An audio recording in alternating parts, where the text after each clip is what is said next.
Hello friends, welcome to SSC coaching centre. दोस्तों, आज के वीडियो में देखेंगे गणित के महत्वपूर्ण प्रश्न जो आपको कंफ्यूज करते थे, वही प्रश्न लेकर के आया हूं। पूरा वीडियो देखिएगा।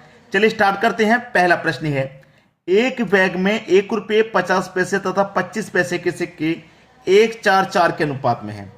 लिख लेता हूं, ₹1.50 और 25 पैसे के सिक्के 1:4 के अनुपात में, यही दिया गया है। और बैग में कुल 840 रुपया है। जब आपके पास रुपया है भाई, जब आपके पास रुपया है तो इसको भी क्या करेंगे, आप रुपए में कन्वर्ट करेंगे कि नहीं करेंगे। तो देखिए, ₹1 का एक सिक्का है तो ₹1 बन गया। ठीक है, ₹1 बन गया कि नहीं बन गया। और 50 पैसे को ₹1 बनाएंगे तो कितने सिक्के होंगे, 2 सिक्के होंगे। ठीक है, इस 50 पैसे, इस ये जो 4 सिक्के हैं ना, ये जो 4 अनुपात, इसके 2 सिक्के हो जाएंगे। और 25 पैसे के 4 सिक्के हैं, 25 पैसे के 4 सिक्के हैं तो ₹1 बनेगा कि नहीं बनेगा। नहीं आई बात समझ में, अभी आ जाएगी। देखिए, एक सिक्का है, ₹1 बन गया। 50 पैसे के 4 सिक्के हैं, ₹2 बन गए। 25 पैसे के 4 सिक्के हैं, ₹1 बन गया। तो कितना अनुपात हो गया रुपए का, 1, 2, 3 और 1, 4। तो 4 अनुपात हो गया। इस 4 से इस 84 में डिवाइड कर दो। 4 दूने का 8, 4 एक कम 4 और 1 0, 210 बार में गया। गया कि नहीं गया, 210 बार में गया। अब आपसे पूछ रहा है कि 25 पैसे के सिक्कों की संख्या ज्ञात कीजिए, जबकि 25 पैसे के सिक्के का अनुपात कितना है, 4। तो 210 का गुना 4 से कर दो भाई। 21 चौके 84 और 1 ही 0। 840 सिक्के हैं। 25 पैसे के कितने सिक्के, 840। बी ऑप्शन आपके प्रश्न का क्या हो जाएगा, बिल्कुल सही जवाब। उम्मीद करूंगा सभी को समझ में अच्छे से आ गया। अब देखेंगे अगला प्रश्न। अगला प्रश्न है, एक बैग में 50 पैसे, 25 पैसे और 10 पैसे के सिक्के हैं। 50 पैसे, 25 पैसे और 10 पैसे के सिक्के हैं। ठीक है, ये आपके पास दिया गया है प्रश्न। अब यहां पे ये प्रश्न आपको दिया गया है, इनका अनुपात भी है 5:9:4, ये दिया गया है। अब इनको क्या करेंगे, रुपए में कन्वर्ट करेंगे। ठीक है, अब देखिए यहां पे ध्यान दीजिएगा। 50 पैसे को रुपए में जब कन्वर्ट करेंगे तो 2 से डिवाइड करेंगे, क्योंकि 50 पैसे के 2 सिक्के जोड़ेंगे, ₹1 बन जाएगा। 25 पैसे के 4 सिक्के जोड़ेंगे, ₹1 बन जाएगा। और 10 पैसे के 10 सिक्के जोड़ेंगे, ₹1 बन जाएगा। ये आपको क्लियर है। अब 2, 4 और 10 का आप एलसीएम ले लेंगे तो कितना आ जाएगा, 20। 2 से 20 को काटेंगे 10 बार में, 10 का गुना 5 से कर दो 50। 4 से काटेंगे 20 को 5 बार में, 5 का गुना 9 से करेंगे 45। 10 से काटेंगे 20 को 2 बार में, 2 का गुना 4 से करेंगे 8। 50, 45, 95, 95 8 जोड़ेंगे 103 बट्टे में 20 बराबर कितने के है, इनका योग 206 के है। 103 से 206 कितनी बार में कटेगा, 2 बार में। ये 20 है ना, डिवाइड में 20, और 20 का गुना 2 से करेंगे तो कितना हो जाएगा भैया, 40। तो इसका मतलब 1 का मान 40 के बराबर। ठीक है, आपसे पूछ रहा है कि 50 पैसे के सिक्कों की संख्या ज्ञात कीजिए। 50 पैसे सिक्कों का अनुपात कितना है, 5 था। तो 40 का गुना 5 से कर दो, 200 हो जाएगा। 50 पैसे के सिक्के कितने हैं, 200 हैं। पहला ऑप्शन आपका बिल्कुल सही हो जाएगा। क्लियर सभी को। अब देखेंगे अगला प्रश्न। अगला प्रश्न है, अंगूर में 33.1/3% पानी है, जबकि किशमिश में 16.2/3% पानी है।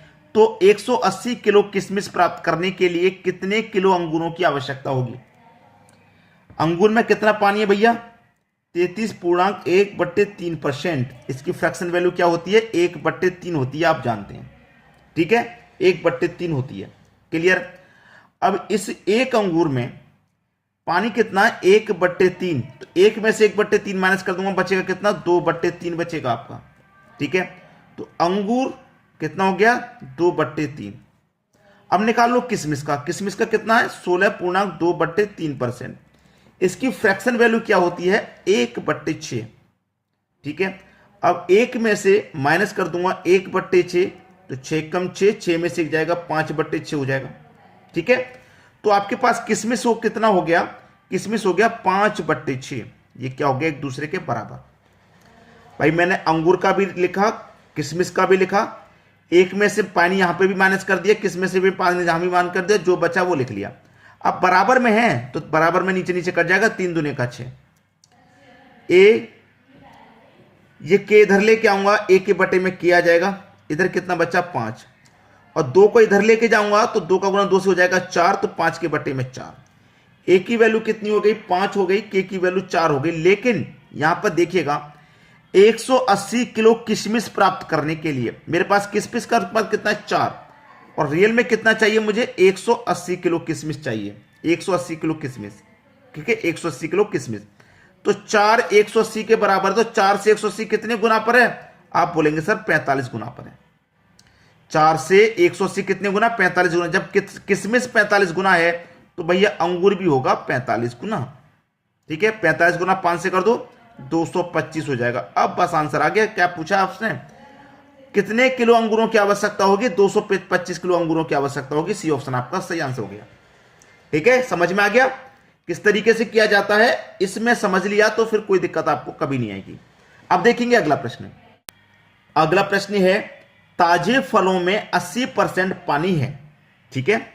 ताजे फलों में 80% पानी है और सूखे फलों में 15% पानी है। 225 किलो ताजे फलों से कितने किलो के सूखे फल प्राप्त किए जा सकते हैं? भाई ताजे फल का मतलब क्या हो गया? फ्रेश, ठीक है, फ्रेश। अब यहां पे क्या है? 80% है, तो भाई 100 में से 80 कम कर दो, कितना बचेगा? 20, बट्टे में कितना? 100 बराबर। फिर सूखे की बात की उसने, सूखा का मतलब क्या है? ड्राई, ठीक है। सूखे का मतलब क्या हो गया भैया? ड्राई। तो 100 में से 15 कम कर दो, 85 बटे कितना? 100, ठीक है। अब भैया 100 से 100 यहां पे मैं कटा सकता हूं, आसानी से कटा दूंगा। अब इसे भी कटाऊंगा, इसे भी कटाऊंगा। 5 से कटेगा 4 बार में, 5 से कटेगा 17 बार में, कट गया। ये इधर एफ, डी को इधर लेके आऊंगा, एफ के बटे में डी, इधर क्या बचेगा? 17। 4 को इधर लेके जाऊंगा तो 17 के बट्टे में 4 आ जाएगा। अब देखिएगा 255 किलो ताजे फल, ताजे का फल का मतलब फ्रेश फूड, कितना? 255।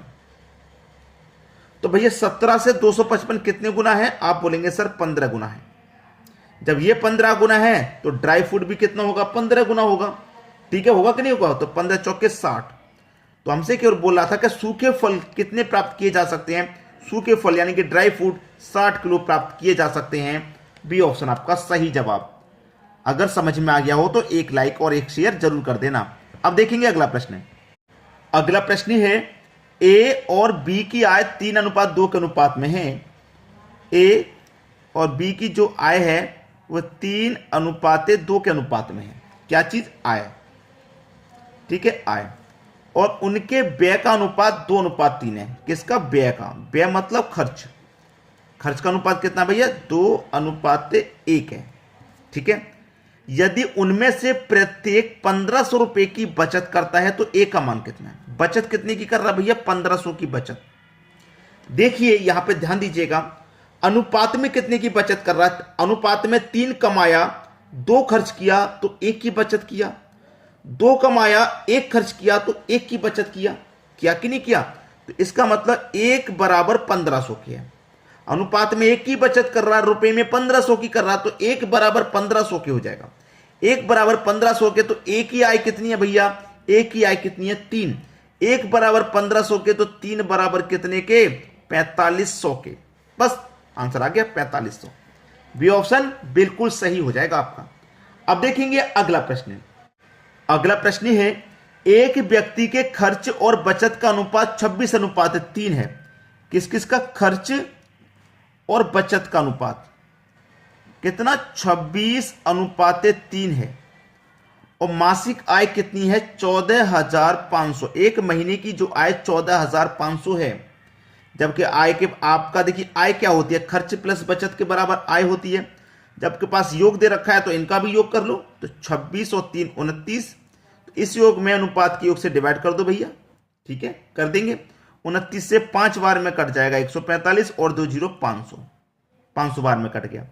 आपसे पूछा उसकी मासिक बचत कितनी है? बचत का अनुपात 3 है, तो 500 को गुना 3 से कर दो, 1500 हो जाएगा। बचत कितनी है भैया? 1500 की है। सी ऑप्शन हो जाएगा प्रश्न का बिल्कुल सही जवाब। लाइक कमेंट शेयर का ऑप्शन खुला हुआ है, करते जाइए। ठीक है दोस्तों, धन्यवाद।